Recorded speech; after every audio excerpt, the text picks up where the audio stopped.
ನಿಮ್ಮರ ಹೆಸರು ಅಶ್ವಮೇ ಅಂತ ಯಾವ ಊರು? ಇಲ್ಲಿ ಮಟ್ಟ ಮಟ್ಟದವ್ರಾ? ಮಟ್ಟ.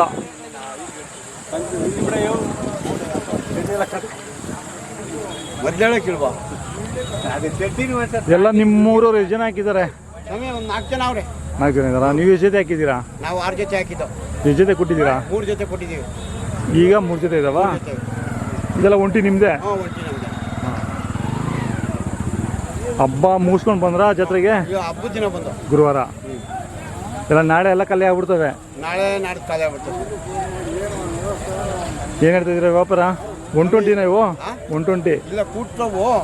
ಇದು ಒಂದು ಮೆಡಿಸಿನ್ ಜಾಸ್ತಿ ಬಿದ್ದುಬಿಟ್ಟು ಅದಕ್ಕೆ ಕಪ್ಪು ಬಂದ್ಬಿಡೋದು. ಫುಲ್ಲು ಚೇಂಜ್ ಮಾಡ್ಬೇಕು ಮನೆ. ಏನು ಹೇಳ್ತಿದ್ದೀರಾ ವ್ಯಾಪಾರ?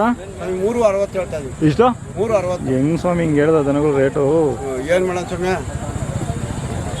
ಯಾರು ಕಟ್ಟೋದಿಲ್ಲ ಮುಂದಕ್ಕೆ. ಯಾಕೆ ಕಟ್ಟಲ್ಲ ಸ್ವಾಮಿ?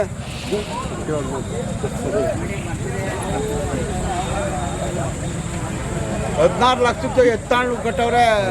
ಯಾರೋ ಒಬ್ರು ದುಡ್ಡಿರೋರು ಕಟ್ಬಿಟ್ರೆ ಮತ್ತೆ ಈಗ ಅವಾಗ 50 ರೂಪಾಯಿಗೂ ಬೆಲೆ ಇತ್ತು. ಈಗ 50 ರೂಪಾಯಿ, 100 ರೂಪಾಯಿ, 1000 ರೂಪಾಯಿ ಬೆಲೆನೇ ಇಲ್ಲ. ಏನಿದ್ರು 1 ಲಕ್ಷದ ಮೇಲೆ ಇದ್ರೆ ಮಾತ್ರ ಬೆಲೆ. ನೋಡೋಣ ಮುಂದಕ್ಕೆ ಹಿಂಗೆ ಆಗುತ್ತೋ ಎಷ್ಟು ಹೇಳ್ತಾರೋ. ಅದು ಜಮೀನು ಯಾವಾಗ ಮುಂಚೆ 4 ಲಕ್ಷ 5 ಲಕ್ಷ ಆಗೋಯ್ತಲ್ಲ, ಅದರಿಂದ ದುಡ್ಡು ಲೆಕ್ಕ ಇಲ್ದಂಗೆ ಆಗೋಯ್ತು. ಮೊಬೈಲ್ ನಂಬರ್ ಹೇಳಿ. ಮೊಬೈಲ್ ನಂಬರು ನಂಗೆ ಹೇಳಕ್ ಬರಲ್ವಾ? ಓಲಿ ಬಿಡಿ, ಬರಲ್ಲ ಬಿಡಿ. ಹಳ್ಳಿ ರೈತ ನಂಬರ್ ಹೇಳಕ್ ಬರೋದು ಹೇಳು. ಓದ್ಲಿಲ್ಲ.